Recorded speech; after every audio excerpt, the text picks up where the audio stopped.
Something that I don't do a lot of videos about is that one of my pastimes, actually my main pastime, is cooking. Like, I love to cook.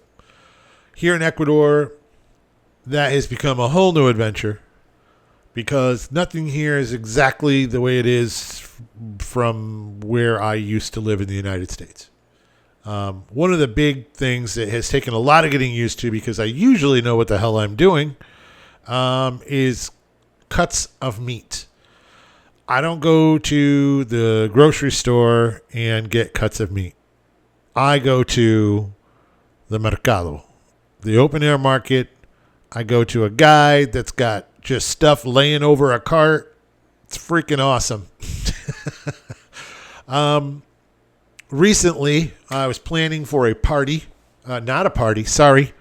I've been told it's not a party if there's no dancing. I don't know if I'd be able to prevent people from dancing, but maybe.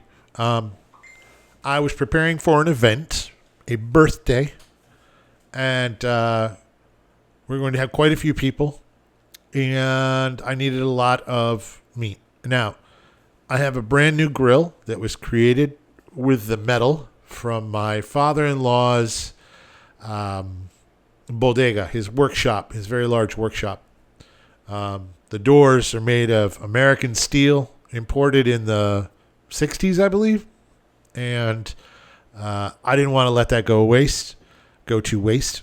So I had a guy, our maestro, he built to my specification a very large grill, which you can see in a couple of my shorts.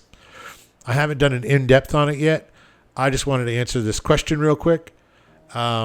So I went to buy Lomo asado de cerdo.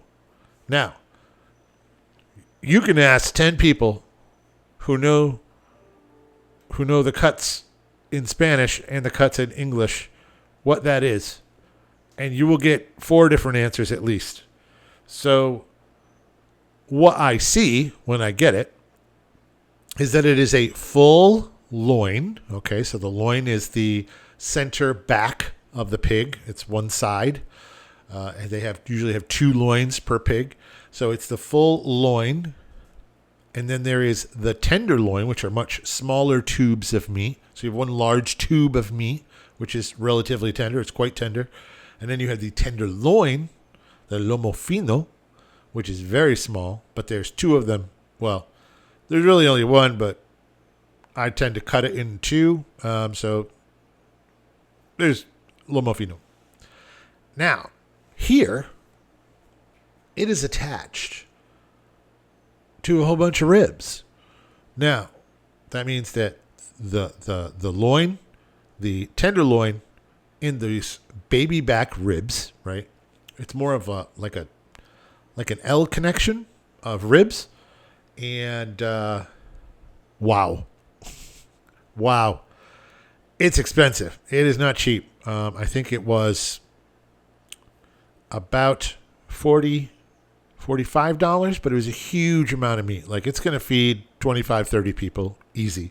Plus, I took the tenderloins off and already used those to feed us for several days. The cool thing is in the United States, that whole setup, that would have cost about $84, maybe a little bit more than that. I'm not sure. I've never bought those things together. So I cut it in such a way because it also includes something that you almost never get in the United States unless you go specifically looking for it, and that is the fat and the skin on the outside of the loin. Why would I want such a thing? Because of chicharrones, my friend. Crispy, delicious, fat and skin. Now, most people take the fat off and they just want the crispy skin. I want the layer of fat. I want a little bit of meat on it. Not a lot. Just a whisper of meat on that side. And then the perfectly clean skin on the other side. I was not sure if I could do this on the grill and have it come out correctly. I'm here to tell you, my friends, I did it yesterday. And it is like pork candy. It is amazing. Did it take 4 hours? Yes, it did. 4 hours at about 200 degrees. Smoky, smoky, smoky. Absolutely delicious. Cracks whenever you eat it. It is incredible. And so, where do I get my meats? I mostly get them in the mercado. I very rarely get them from the supermarket, although it's not a bad place to get them. I have seen steaks in the supermarket for $5. They are very thinly cut ribeyes, which hurts my heart a little bit because you should not thinly cut a ribeye. That's just wrong. But they have, plenty of cuts of beef, steaks. But, honestly, I know some places here that can get the good cuts of steak and they cook them really well and they're tasty.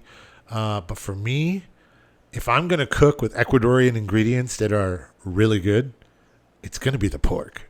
It's going to be the pork all the freaking way. And the fish. That's something else I did this weekend. I grilled, I put on the grill fish and langostinos. That is the other thing. Holy crap. You go to the fresh fish market, also in the mercado. You walk in, you get yourself the freshest fish. It was literally in the ocean a couple hours ago, or maybe 3 or 4 hours ago, depending on how early you go. It is fresh that day. I bought langoustines. If you don't know what a langoustine is, it is as if a very large shrimp has suddenly decided it wants to be a lobster. They taste so sweet, so delicious. They look like big shrimp, but they are not big shrimp. They are langostinos, and they are freaking delicious. I marinated those, grilled them, also incredible. So anyway, I don't know if this is just a rambling thing or what. It feels like a rambling thing. Also, I don't know why my YouTube channel keeps telling me this, that, hey, most of the people who watch you aren't subscribed. I wouldn't subscribe to me either. I mean, come on. I forbid you to subscribe. Don't you become a number. Anyway, thanks a lot for listening. Let me know if this was a worthwhile endeavor to tell you about the meat that I get at the mercado. If you want to see video of it or photos or something like that, then maybe I could try a little harder. Maybe I will anyway. I don't know. But my goal is to try and give you the flavor when I think of the flavor and I have the time to do it. So thanks a lot, and I'll talk to you later.